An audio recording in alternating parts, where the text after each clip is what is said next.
¿Qué? ¿Tiburones en los ríos? Pero si ellos son de mar. No, ese no fue Calamardo. Sí, sé que esto puede sonar extraño, pero es posible. Vamos a obviar el típico comentario de ahora ni siquiera los ríos son seguros.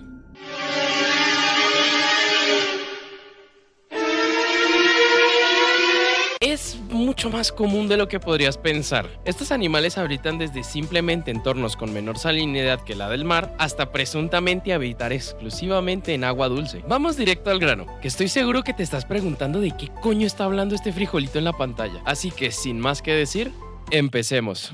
Sus mitocondrias cantan fuerte y claro, su curiosidad es un fuego raro.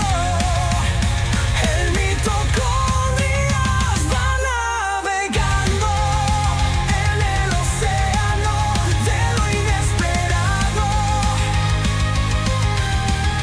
Con cada dato va iluminando, tiburones van manoseando. Primero aclaremos algo. Todos sabemos que los tiburones habitan en el océano, agua salada, todos lo sabemos. El agua de mar es una disolución de agua y sales minerales. En el video del Dark Souls de los ecosistemas expliqué lo que es una disolución, pero básicamente es una sustancia atrayendo moléculas de otra, haciendo que no se pueda ver la primera dentro de la segunda. En concreto, la mayoría de la sal presente es el cloruro de sodio, la famosa sal de mesa, aunque también se encuentran diferentes compuestos de magnesio y calcio, y en bastante menor medida compuestos de azufre en forma de sulfatos, bromo, boro, flúor, entre otros. Ahora en tema de tiburones, sabemos que estos respiran en ella, ¿verdad? Esto significa que la sal va a estar en contacto con ellos, y evidentemente va a entrar a sus cuerpos. Y claro, es necesario tener una cantidad de sal dentro del cuerpo, ya que muchas sales son necesarias para que se lleven a cabo procesos biológicos, como por ejemplo el movimiento de cargas de los nervios para que lata un corazón. Pero también es claro que el exceso puede llevar a un mal funcionamiento de esos procesos, lo que implica que es necesario regular la cantidad de sal que entra al cuerpo. Aquí entra el fenómeno llamado osmorregulación, que es donde se regula la cantidad de sustancias que existe en el cuerpo, no solamente sales. Si recuerdas tus clases de biología del colegio, sabrás que existe un fenómeno llamado ósmosis. Este consiste en que si pones una membrana semipermeable, es decir, que es posible atravesarla a nivel microscópico pero no completamente, y la usas para separar dos líquidos, uno con una concentración mayor de sustancias que otro, el líquido de menor concentración se va a mover hacia donde haya más. Para simplificar, si yo tomo una bolsa hecha de papel celofán, por ejemplo, la relleno de agua dulce, la sello y la sumerjo en agua salada, el agua dulce se va a mover hacia el agua salada a través de los poros de la bolsa. Y también biología de colegio, ¿qué membrana semipermeable existe en la naturaleza y es extremadamente común? Exacto, las membranas celulares. La ósmosis es a la vez una herramienta para mover sustancias fuera de la célula sin gasto de energía y un peligro, ya que si una célula se ve expuesta a una concentración de sal mayor a la que tiene, se va a deshidratar porque el agua dentro de ella va a moverse hacia afuera, por lo que es necesario regular esa concentración. Y en el caso de los tiburones, estos mantienen una concentración de sales dentro de sus cuerpos muy parecida a la del agua que los rodea. Esto lo logran acumulando urea y Óxido de trimetilamina. esto es lo que le da el mal olor a la carne de tiburón. En varios videos cortos he explicado ese tema. Al mismo tiempo existe un órgano llamado glándula rectal, que aporta excretando las sales que obtienen de la alimentación, razón por la cual se encuentra justo después de la válvula espiral, la última fase del intestino. Pero, ¿qué pasa cuando la concentración de sal en el agua baja? El agua alrededor podría entrar en las células hinchándolas e incluso reventándolas. Y no creo que sea muy bonito que tus células estén explotando. Solo imagínate las células gritando ¡Caco!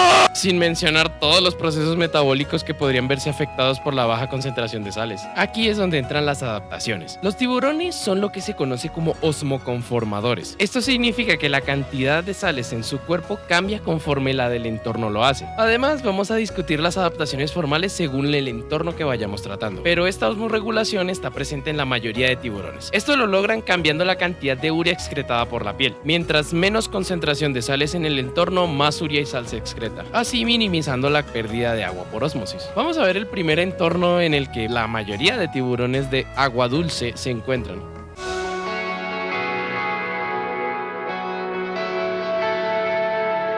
Para entender lo que son las aguas salobres, tenemos que entender la salinidad. La salinidad del agua es la concentración de sales que se encuentran disueltas en ella, y se mide normalmente en partes por mil. Las unidades son PPT, parts per thousand.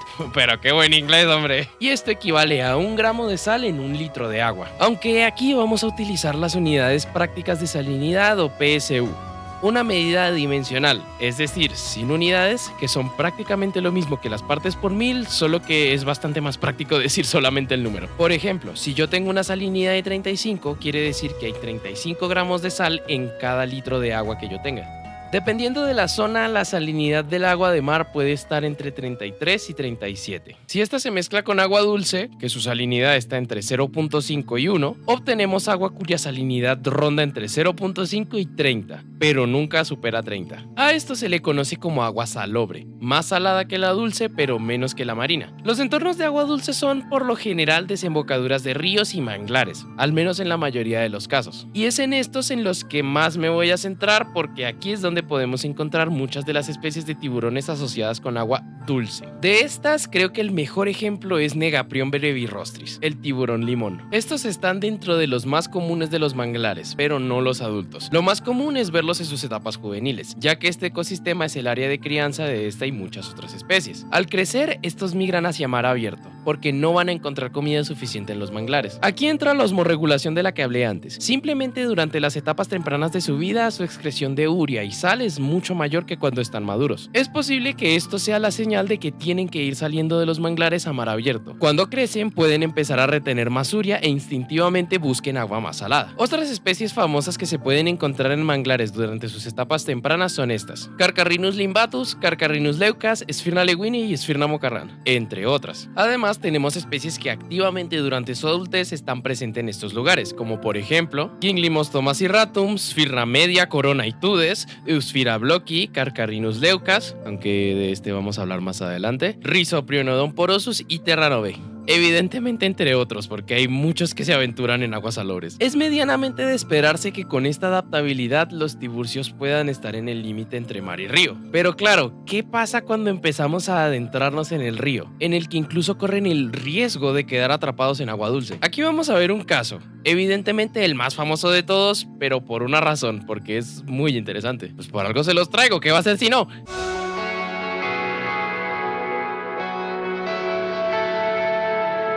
El famoso tiburón toro. La razón de su fama es que es capaz de nadar en agua dulce. Al ser un tiburón, ya cuenta con las adaptaciones que tratamos anteriormente. Pero además de esto, y al igual que las rayas de agua dulce, este cuenta con proteínas en las membranas celulares de sus branquias. Estas son conocidas como transportes de iones. En este caso en concreto hay 4 tipos. Todas ellas introducen iones de sodio y expulsan protones o iones positivos de hidrógeno, así manteniendo la concentración de sales dentro de su cuerpo. Con este mecanismo, sumado a una actividad extremadamente reducida de la glándula rectal y el incremento de la excreción de agua y urea, evita que haya afectaciones en el metabolismo. Esto los convierte en animales eurialinos, es decir, que pueden habitar entornos de agua dulce como de agua salada. Esto les permite estar en entornos donde casi ningún otro tiburón está. Se los ha llegado a ver tan lejos del mar como 4000 kilómetros desde la desembocadura del río Amazonas hasta Perú. Pero los tiburones que encontraron en Perú no vienen del Pacífico, sino del Atlántico. Uno de los nombres que tiene es tiburón del Zambezi. Esto es porque se los ha llegado a ver nadando en ese río,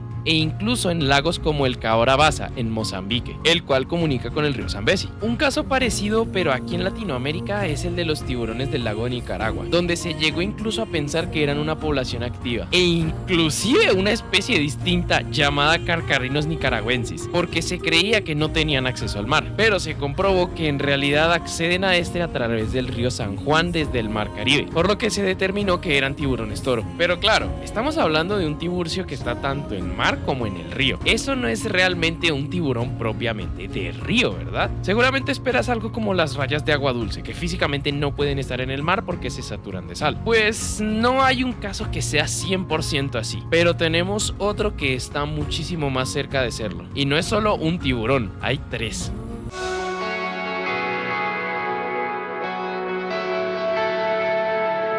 Te presento a los verdaderos tiburones de río. Al igual que en nuestro anterior caso, este género se trata de uno de la familia Carcharrinidae y se constituye por 3 especies: Glyphis glyphis, Glyphis garrickii y Glyphis gangeticus. No esperes mucha información aquí, estas 3 especies son de las menos estudiadas de la familia. Lo que se sabe es que todos están ubicados en países del Indo-Pacífico, Australia y Papúa Nueva Guinea para tanto Glyphis como Garrickii, e India, Pakistán, Bangladesh, Borneo y Tailandia para Gangeticus. Al estar tan poco estudiados, su osmorregulación es casi que desconocida, pero es muy probable que compartan adaptaciones con el toro, y vaya que las usan. Todos estos amiguitos pasan la mayoría de su tiempo en los ríos, pero también, al igual que el toro, son capaces de habitar en agua salada. Sin embargo, la diferencia es que estos no pasan de la línea de la costa, sino que principalmente se mantienen en aguas salobres, además de río adentro, claro está. Y eso es básicamente todo. Lo que más se ha estudiado de estos animales es su distribución, movimientos migratorios y tamaño poblacional. Y tiene sentido, al ser especies tan raras es muy complicado estudiarlas a profundidad en cuanto a su funcionamiento se trata, ya que para esto se requieren ejemplares,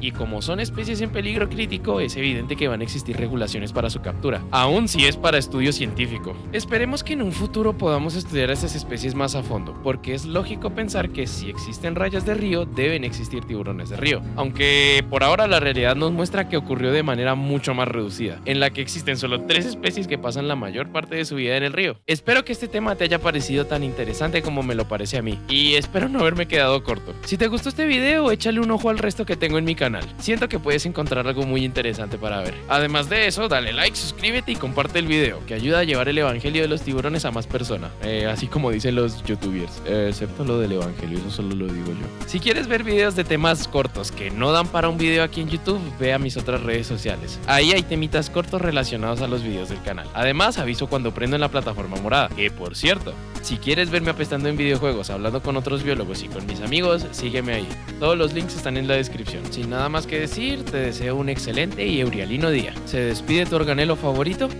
Hasta la próxima.